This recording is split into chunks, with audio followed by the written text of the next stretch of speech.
rise as more women speak out amid his ex Cassie's claims of abuse and sex trafficking. He started punching me on the side of my head. This ex, Gina Nguyen, made allegations in 2019 that seemingly mirror Cassie's claims that Diddy punched, beat, kicked, and stomped on her. He stomped on my stomach. He vehemently denies Cassie's, including this allegation. He forced her to engage in sex with male sex workers, claiming once Diddy beat her up so bad he sent her on a 3-week vacation to Hawaii so no one would see. We said, well, that was his girl and she did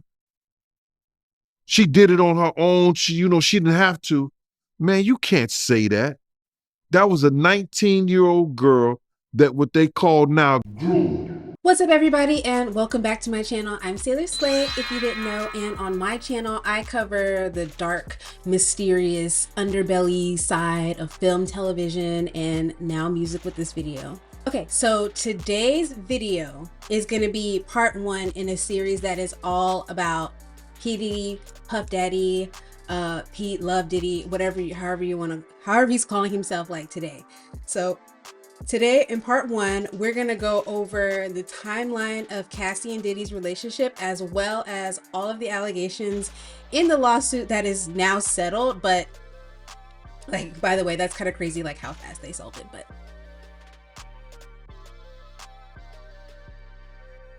born in 1986, Casandra Ventura, or Cassie, had an ideal upbringing in Connecticut. Well, you went to the Performing Arts High School, ballet. I did modern ballet and jazz.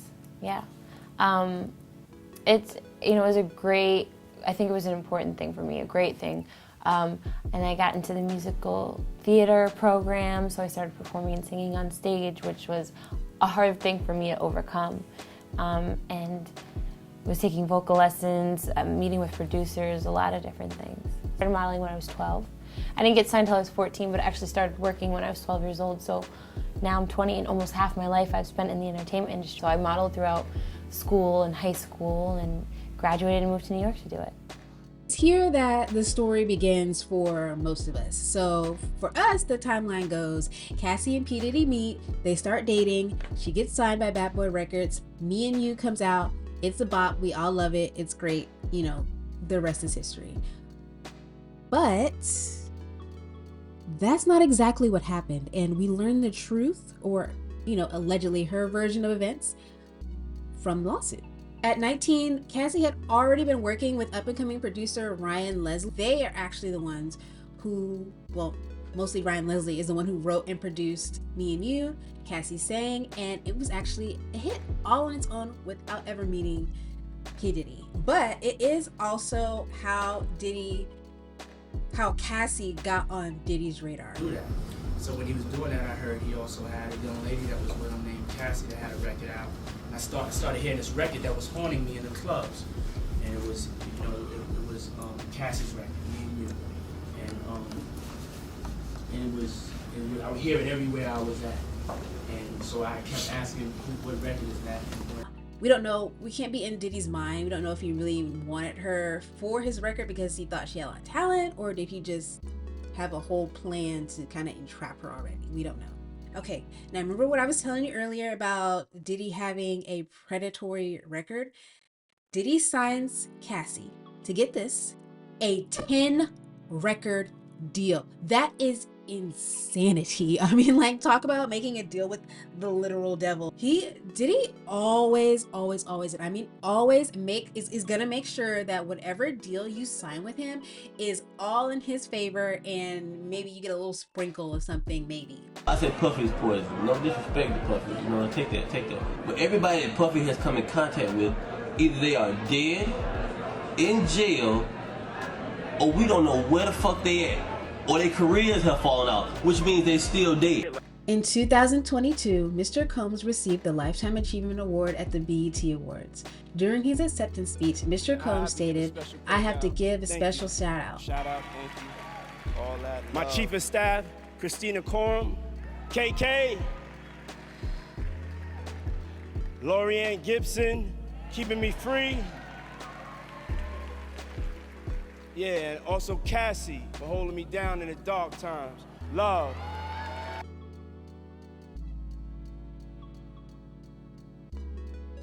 Miss Ventura's hairstylist and Mr. Combs' makeup artist told Miss Ventura that Mr. Combs was interested in Miss Ventura.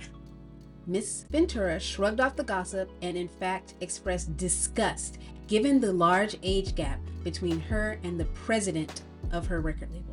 So y'all keep that in mind. This is her boss. This is her boss. Although Mr. Combs knew that Miss Ventura was in a relationship at the time, and even though he was publicly in a relationship with Kim Porter, Mr. Combs nevertheless pursued Miss Ventura. At an after party in a hotel suite following Miss Ventura's 22nd birthday party. Keep that in mind, 22nd. So he met her at 19 and signed her to a record label within a few months. And then over the span of 19 to the age of 21, he's her boss and exercising all this control over her, doing these inappropriate things. Now, let me keep reading to finish this.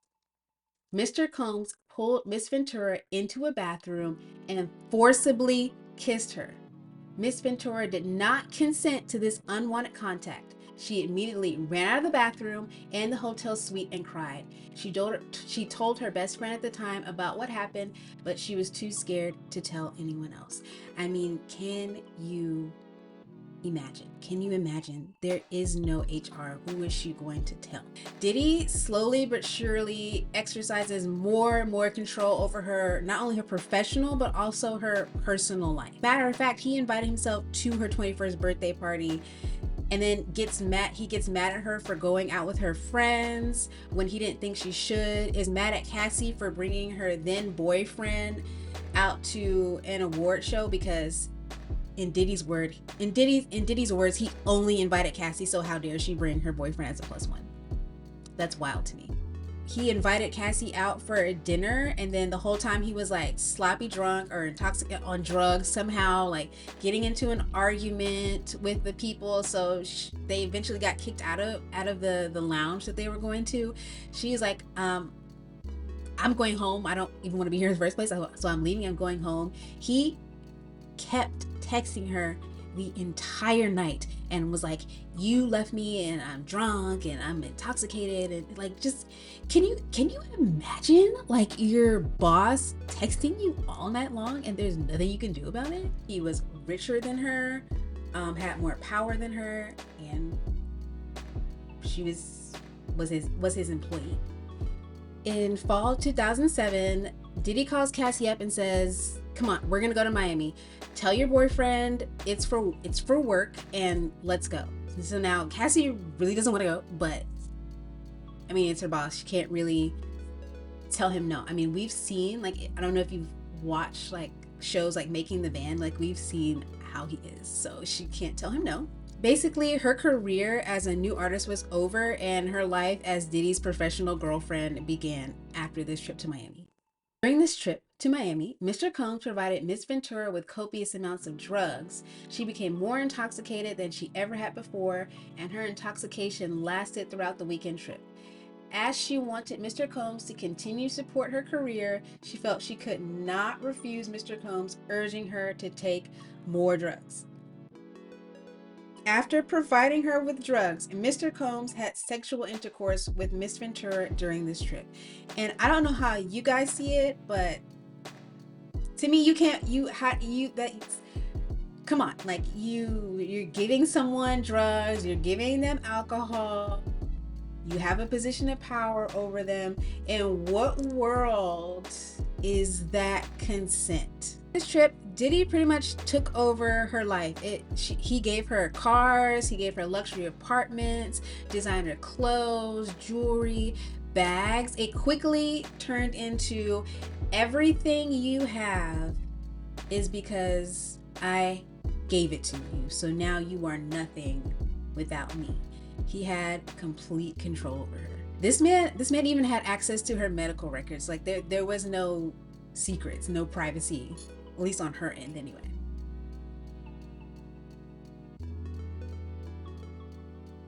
The lawsuit goes on to describe years of physical and mental abuse on behalf of Diddy. He would go on to regularly beat her, and it seemed like it particularly made him mad whenever she would try to speak to industry, like music industry people, especially if they were male, because it seemed like he didn't want it, like he wanted to be over her career as well and didn't want her to like escape the jaws of his crazy record deal that he gave her. There was one occasion where he assaulted Cassie in their car after leaving a party that Jay-Z was throwing. So while they're on their way home, he stops the car and literally like puts her out of the car, crying and disheveled in the middle of Manhattan, and it's just like deuces, bye, just leaves her there, and she has to like figure out how to get home on her own, and it's just like whatever. This next incident after that was the tipping point. This is what Cassie describes as having completely broken her spirit. In January 2009, Diddy witnessed her speaking to a male industry executive. He yanks her out of the club, puts her into the car, and literally begins kicking and stomping on her mercilessly and aiming for her head. Once they actually get to the house, it's still not over. Cassie runs out of the car. She tries to run away and hide, but Diddy catches up with her and continues to kick her in the head. Not in the stomach, not on the arm, on the back, in the head. He is dealing head blows to this girl. And I want y'all to keep in mind that they are not alone. There are people in the car, in the house, watching all of this going down and saying nothing, doing nothing. Once he decides that he's finally done attacking her, like he's decided that he's had enough for right then and there, she is unable to walk herself back into the house. The staff literally has to pick her up and carry her back into the house, and she's covered in her own blood and throws up. When this happens, Diddy starts to freak out. He's like, oh, maybe I've taken it too far this time, which is, come on. So he's like, he freaks out and he decides, okay, staff, let's come together. You're gonna get her stuff. You're gonna take her to the hotel and keep her there. She asks to leave to go see her mother, but Diddy's like, no, I don't think so. You're not leaving. During this stay, as her injuries from the beating healed, Miss Ventura began to fully realize that Mr. Combs' tremendously loyal network not only knew about and witnessed his assault, but also that these witnesses were not willing to do anything meaningful to stop Mr. Combs' behavior. She recognized that she was powerless, and that reporting Mr. Combs to the authorities would not alter Mr. Combs' status or influence, but would merely give Mr. Combs another excuse to hurt her. But you know what? I'm glad that she's doing this lawsuit now, because now she is the one finally who's got her power back.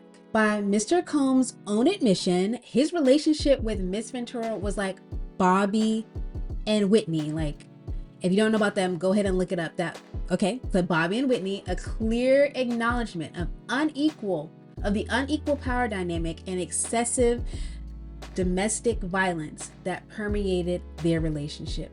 From the outside looking in, Miss Ventura had heard others refer to her relationship with Mr. Combs as akin to Ike and Tina. Yo, Cassie, tomorrow, I want you to shave the side of your head. And I was like, what the fuck kind of request is that? Like, so when I'm like, what the fuck? So when I look up there, this white woman's side of her head was shaved, my nigga.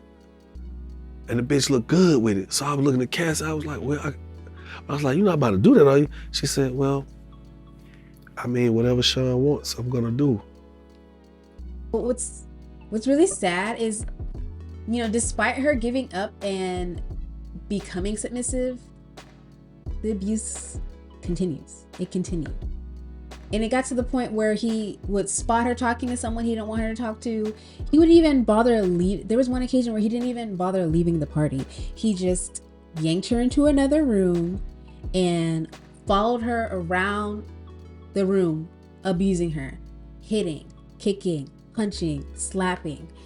She even attempts to lock herself in the bathroom to escape him. He busts down the bathroom door and she's huddled, like, you know, covering herself by the toilet. And he is continuing to punch, to kick, to hit. All the while, there's a party going on in the next room with the music so loud you can't hear her screaming. From that, she sustained 2 black eyes, burst lip, bruises. She had a huge welt on her forehead. When Diddy's head of security and his assistant saw her, they cried. Like, they literally cried tears at how badly he had hurt her.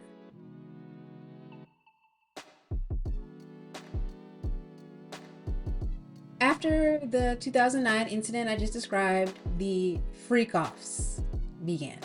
Basically, these freak-offs would consist of what started out first as Diddy hiring a male sex worker to sleep with Cassie in front of him while he masturbated and basically would direct the action, like tell her what to do, and he was also recording it. Yeah, and all 3 of them would be high. They would all be doing drugs. First, it started out as like a once in a while thing, but then it soon became every single week.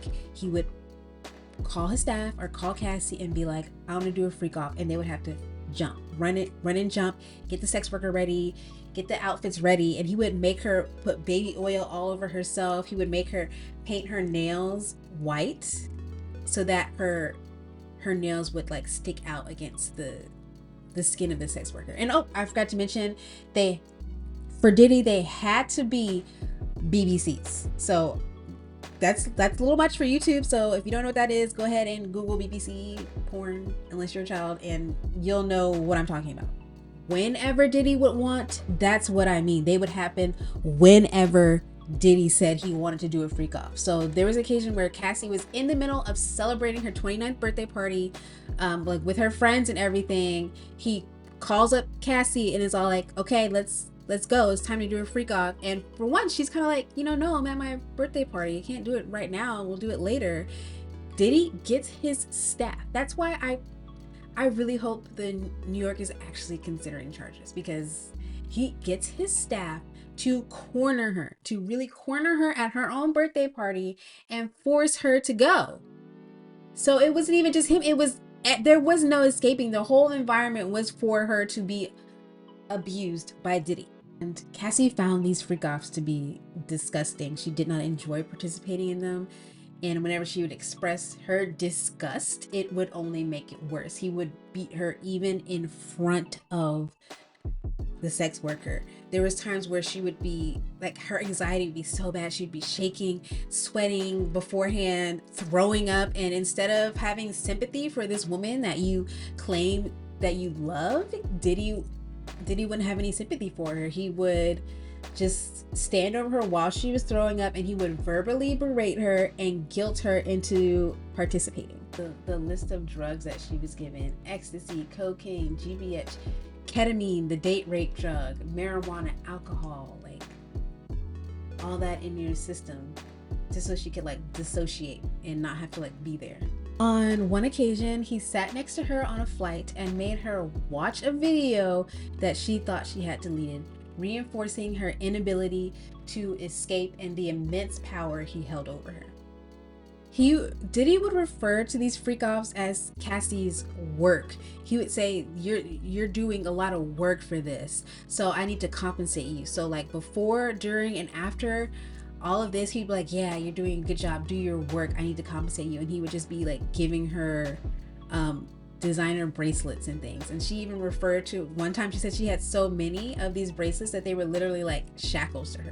Not even jewelry, just shackles. When she would kind of build up a little bit of courage and say, you know what, I'm just gonna go to the police and tell them what you're doing, because like I said, this is sex trafficking. So he would take her to like multiple countries, multiple states, and do this to her. So she would be like, I'm gonna go to the police, and he would say, but all these recordings, like if you go to the police, you have a lot to lose.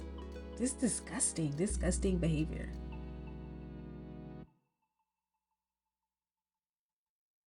So over the years, Cassie would make several attempts to try to flee and distance herself from Diddy. In 2011, Diddy found out that Cassie was seeing Kid Cudi, and when he found out, he came at her with the corkscrew, and she literally had to run out of the house and get in her car and run away from him. He was trying to come at her with the corkscrew. 2012 is when the car incident that we all know about happened. So Diddy threatened to blow up Kid Cudi's car and wanted to make sure that he was there and with other people when it happened. And this is not an alleged part. Like Kid Cudi like confirmed that yes, his car in 2012 blew up. So that's crazy to think that you're dating someone who would be like, I mean, you already know he's violent, but my God, like that violent. In 2016, Cassie attempted to flee their hotel after he punched her in the face. Diddy fell asleep. She tried to sneak out of the hotel. He sees her trying to sneak out, runs after her, and starts throwing vases and like glass vases and other things at her while she's getting into the elevator to run away. All this was caught on CCTV in the hotel, and all Diddy had to do was take out his pocketbook and pay $50K to the hotel for it to go away. After this incident, the hotel incident I just talked about, she actually fled to a friend's house in Florida to escape. And this man even had bad boy execs, bad boy employees, and even his own attorneys reaching out to Cassie to get her to come back, like kind of like threatening her. It says James Cruz, president of Bad Boy Management, tracked Miss Ventura down and told her that her single would not be released if she did not answer Mr. Combs' phone calls. A woman who worked at Sony Music reached out to her with a similar ultimatum concerning her record.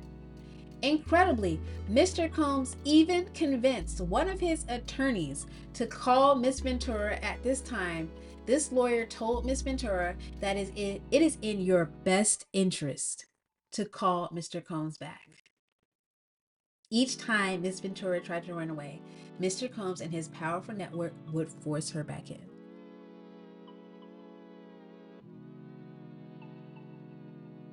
In 2018, Cassie had been a little bit more successful in distancing herself from Diddy. So she met with Diddy for dinner at this Italian restaurant for what she thought was like kind of like, you know, a final like breaking up dinner where she's like, this is over now. Like, I don't want to see you again, except to, you know, to finish getting out of this terrible 10 record, you know, bad boy deal. So they went back to her apartment, and Diddy did not agree with it being over, and he proceeds to forcibly grape Cassie while she screamed no and tried to run away. After this, Cassie basically said to hell with it. She took all of her few possessions that she could take from the apartment, and she abandoned the apartment that Diddy was paying for. She went to a secret location that she didn't tell him or any of the people in his network about. She returned the car he bought for her, but somehow he still managed to get her address in 2019 and dox it online. So that's in the lawsuit too. You know, I hope she sold all of those designer bracelets, all of those designer gifts, and she used it to start over. I hope she had that to start over with. Luckily, she was able to hire some lawyers, and they were successful in getting her out of the Bad Boy record deal. Except for the months when she was pregnant with her children, Miss Ventura struggled with her addictions to drug and alcohol. Addictions that were established and fueled by Mr. Combs. She turned to substances to drown out the memories of her abuse. Without being intoxicated, she suffered from horrific nightmares of the forced sexual assaults that Mr. Combs demanded she participate in during the regularly scheduled FOs, and of the physical beatings that she endured throughout her relationship. She had difficulty eating and sleeping, and her relationships with her family suffered. During this time, she frequently had thoughts of ending her life. It's terrible.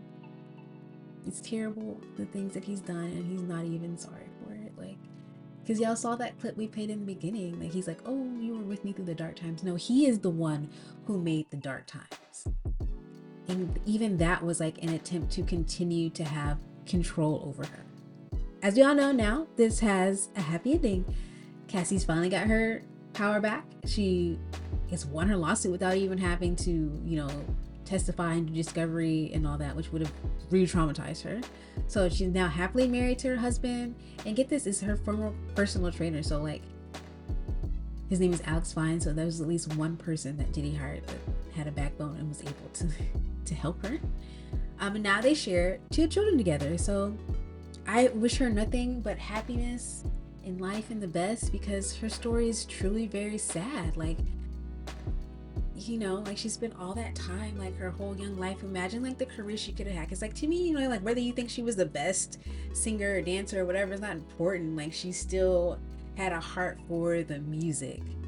She still had a heart to be an artist. She still wanted to be an entertainer. She still wanted to do her modeling and everything. And all of that was derailed and wasted on this disgusting man. So I hope that now she can have nothing but happiness and all the things that she wants in life. And the same for anyone out there who has suffered anything related to DV, or if you're also a survivor of SA or anything like that, you know, nothing but the best. There is a light at the end of the tunnel.